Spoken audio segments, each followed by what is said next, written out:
Subject: Shiphead Uliina. Species: Uricari. Description: reptilian humanoid, no tail. 5 feet 3 inches, 1.6 meters, average height. 135 pounds, 61 kilograms, average weight. 105-year life expectancy. Ship: HFY Stories.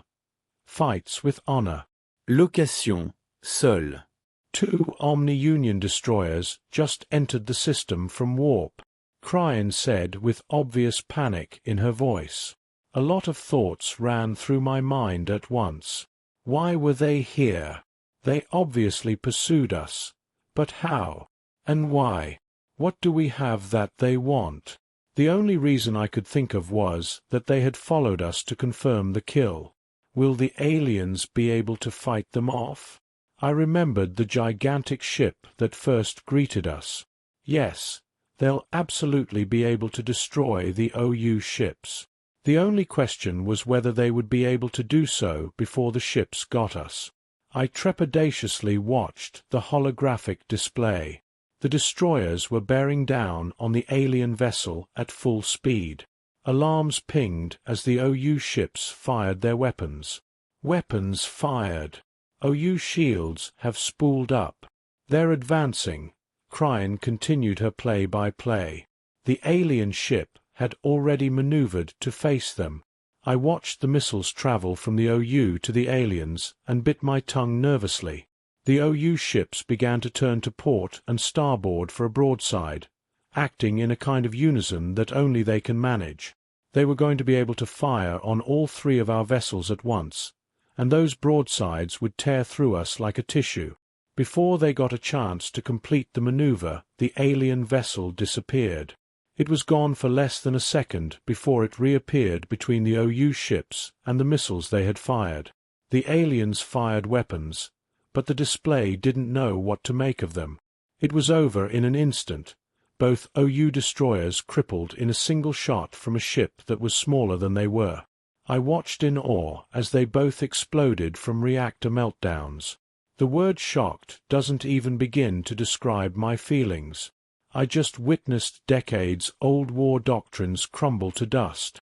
Not only were the aliens' weapons advanced enough to punch through the shields and armor of the OU ships, but they had been able to secure kill shots without knowing anything about the enemy. I almost felt relieved until I remembered that these aliens had never fought the OU before. They didn't know the SOP standard operating procedure, and how dangerous they were even after being crippled. I turned to the lieutenant.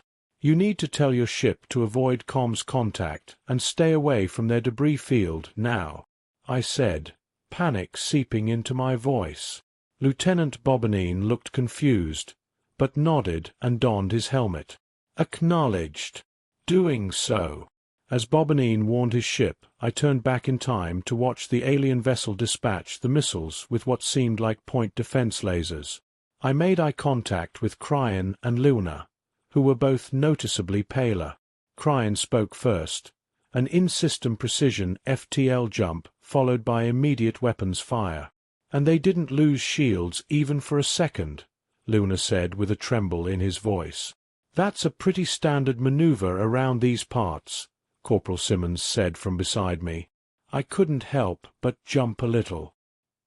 He had somehow moved from across the room without me noticing. Something that big shouldn't be able to move like that. It's unnatural. How do you compensate for the solar radiation's effect on the FTL field? Cryan asked. I don't know. I'm just a grunt. I don't get paid to think, Simmons said with a laugh. You sure don't, Simmons, Bobanine interjected. Shiphead Uliina. Quick question. What is it? What happens if the USSS Valor already made comms contact with the enemy vessels?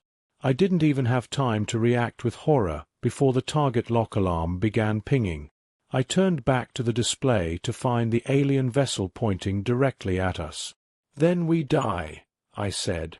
The only sound on the bridge was the droning target lock alarm as we all made peace with what would surely be our quick demise. I almost cried. We had come so close, and now I was about to die along with all my crew. At least their weapons would ensure we didn't suffer much. We all stood together, not saying a single word as we awaited certain death. After about a minute, Lance Corporal Johnson cocked his head to the side and said, "They should have fired by now." Then the alarm cut off. It took a few seconds to realize that we might not die after all, and I released the breath I hadn't realized I was holding. This was too much. I collapsed in my seat and held my head in my hands. When I looked back up, Lieutenant Bobanine appeared to be having a silent conversation with someone. Then he turned to look directly at me. "So, the, Omni-Union? They're AI?" he asked hesitantly. "Yes," I said. "Okay, right. Hacking. That explains no comms contact.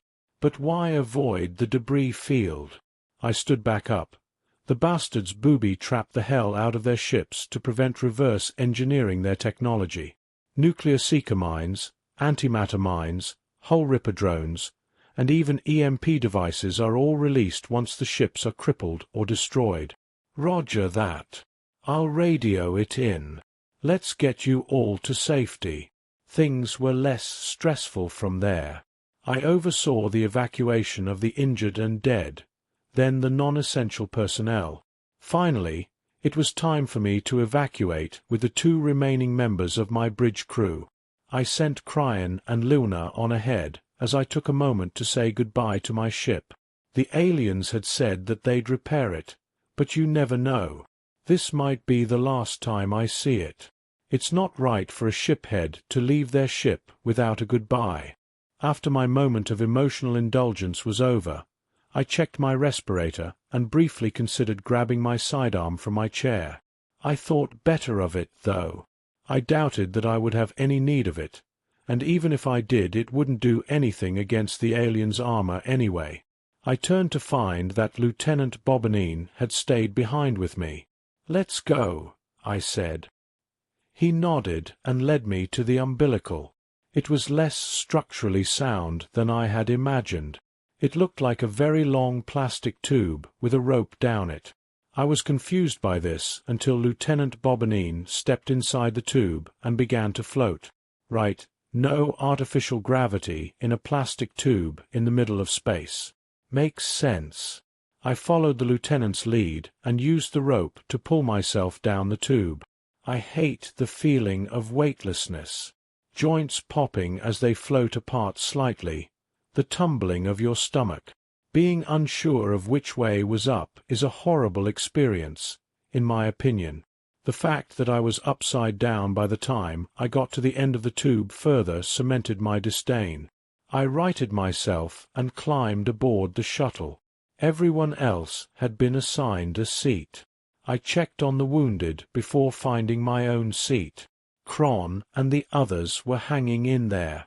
I let Cryan know that her brother was still alive as we departed for the alien frigate. Johnson and Simmons had removed their helmets and were sitting opposite myself and Cryan.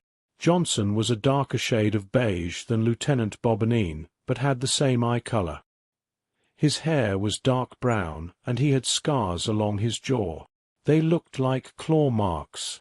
Simmons had dark brown skin and black hair. His eyes were yellow. They both had the same close-shaved haircut. "So what are your species called?" Cryan asked. Johnson grinned and said, "Well, I'm human, but Simmons here is a shitbag."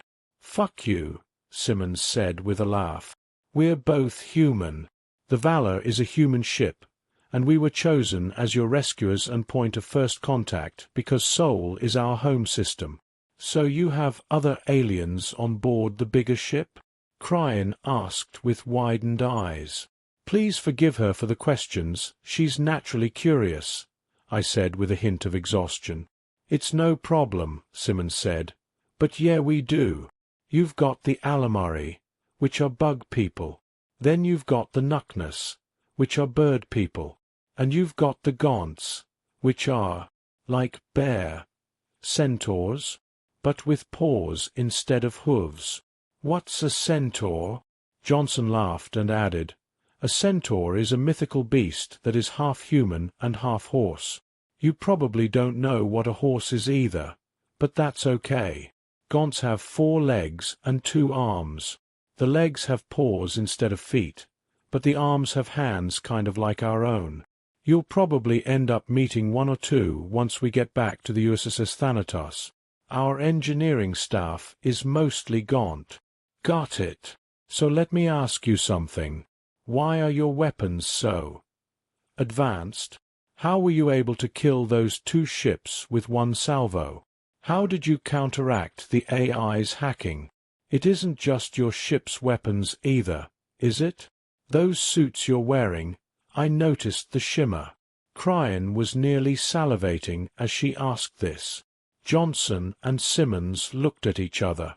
They seemed to decide that Simmons should answer. Well, we don't really know how advanced our weapons are compared to yours.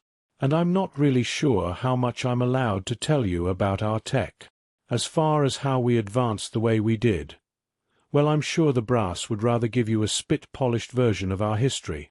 I found myself curious, though. What's the shimmer you're talking about, Cryan? I think they have portable energy shields on those suits, she said as she looked at the humans and back to me. Simmons smiled with all his teeth and tapped his nose. Got it in one. You're pretty clever, lizard lady. I knew it wasn't meant to be offensive, but Cryan couldn't help but click her mouth in distaste. Lizards are a type of reptile, as are we, but we are not lizards. We don't even have tails. Johnson picked up on the offense and elbowed Simmons. Ah, shit. My bad. Sir's been working with me on that. Won't happen again, ma'am. The corporal apologized. What's SR? Cryan asked, having already forgotten the offense. Sapient relations. Their job is to make sure that we get along with the other species, Simmons answered sheepishly. Yeah, Simmons is their biggest job. He's lucky he hasn't been busted down for it yet, Johnson said with a smirk. Give him time, though. He'll be a private again soon. Fuck you with a stick, Johnson. That's enough, you two, Lieutenant Bobanine interrupted. We're initiating docking procedures. Make sure everyone's secure. He glanced back at me from the cockpit. Shiphead, you're going to be debriefed by the captain once we're aboard. We will need to know everything you know about the Omni-Union. Understood, I said, swallowing nervously. Even though they were friendly enough, these humans were damned intimidating.